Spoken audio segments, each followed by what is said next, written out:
রানীনগর থানার দুর্দান্ত সাফল্য। চুরি যাওয়া জোড়া মোবাইল খুঁজতে গিয়ে উদ্ধার 16টি ফোন, গ্রেপ্তার 2। মোবাইল চুরি ও পাচার চক্রের বিরুদ্ধে বড়সড় সাফল্য পেল রানীনগর থানার পুলিশ। একটি বাড়ি থেকে 2টি মোবাইল চুরির অভিযোগে তদন্তে নেমে আন্তর্জাতিক পাচার চক্রের হদিশ পাওয়ার মুখে পুলিশ প্রশাসন। উদ্ধার করা হয়েছে মোট 16টি মোবাইল ফোন, যার মধ্যে 14টি দামি স্মার্ট অ্যান্ড্রয়েড ফোন। এই ঘটনায় ইতিমধ্যেই 2 অভিযুক্তকে গ্রেপ্তার করেছে পুলিশ। ধৃত 2 অভিযুক্ত হলেন 1 শহীদুল শেখ ইসলাম এবং 2 রিপন শেখ কাজী, উভয়েরই বাড়ি সেনপাড়া এলাকায়।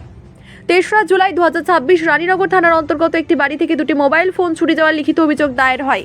ঘটনার গুরুত্ব বুঝে তৎক্ষণাৎ মামলা রুজু করে তদন্তে নামে রানীনগর থানার পুলিশ টিম।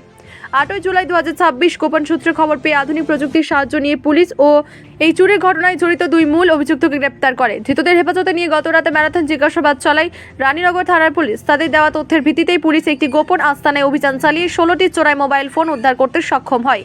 উদ্ধার হওয়া ফোনগুলির মধ্যে মূল অভিযোগকারীর চুরি যাওয়া 2টি মোবাইল ফোনই তাদের সুনির্দিষ্ট IMEI নম্বরের মাধ্যমে শনাক্ত করা সম্ভব হয়েছে।